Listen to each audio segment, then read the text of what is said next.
Bienvenue dans cette 14e édition de notre Sutra de l'Estrade. Et aujourd'hui, nous abordons un problème tout à fait particulier dont nous n'avons pas encore parlé, le grand véhicule, en opposition au petit véhicule. Tel est, nous dit le texte, l'enseignement du subitisme, que l'on appelle encore le grand véhicule, le Mahayana. N'y rien comprendre, c'est errer des airs et des airs alors qu'il permet de s'illuminer instantanément.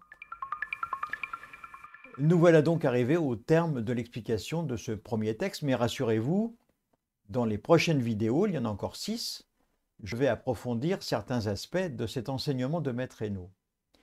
Nous avons vu que Maître Hainaut met en avant le subitisme. Il dit tel est l'enseignement du subitisme, pas de temps à perdre.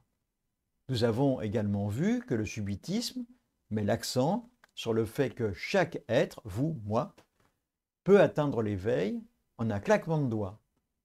C'est d'ailleurs l'expérience du Bouddha lui-même. Inutile donc de s'astreindre à des pratiques restrictives, j'en ai déjà parlé.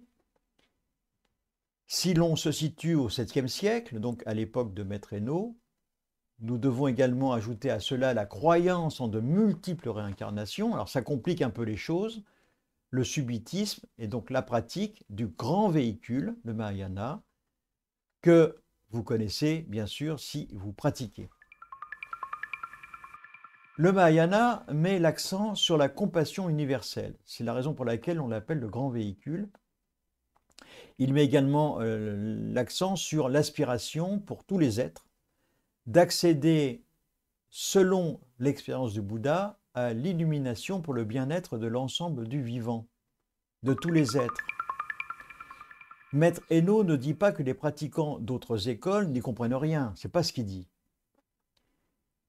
C'est vrai qu'il le suggère un petit peu quand même, notamment pour ceux qui s'enquistent dans l'ignorance.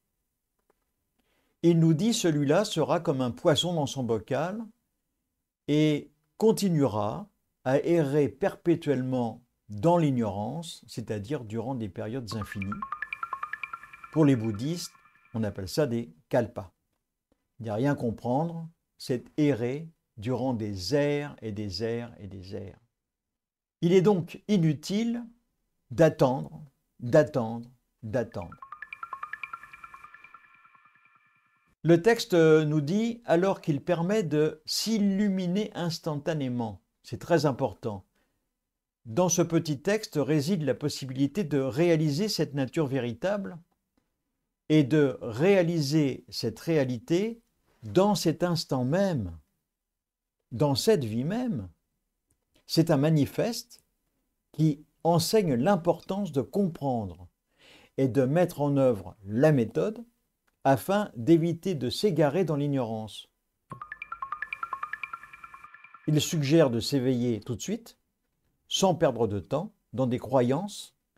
Ces croyances qui sont en fait destinées à gommer la peur de son propre mystère, de gommer l'accès à des états de conscience supérieurs pour les autres, à travers des croyances qui sont limitées ou des conceptions erronées. Donc c'est important de bien comprendre ça. En résumé, c'est un texte qui devrait redonner espoir à tout individu en recherche de sa propre vérité. L'état d'éveil, et le Bouddha nous l'a dit, est accessible à tout le monde. Mais il faut y consacrer de l'énergie et surtout de l'ouïe de soi. Voilà. En attendant la prochaine vidéo, essayez d'être heureux, juste pour donner l'exemple. Et puis nous allons terminer avec un petit texte de Shantideva qui dit « Un instant de colère peut détruire des années de patience ».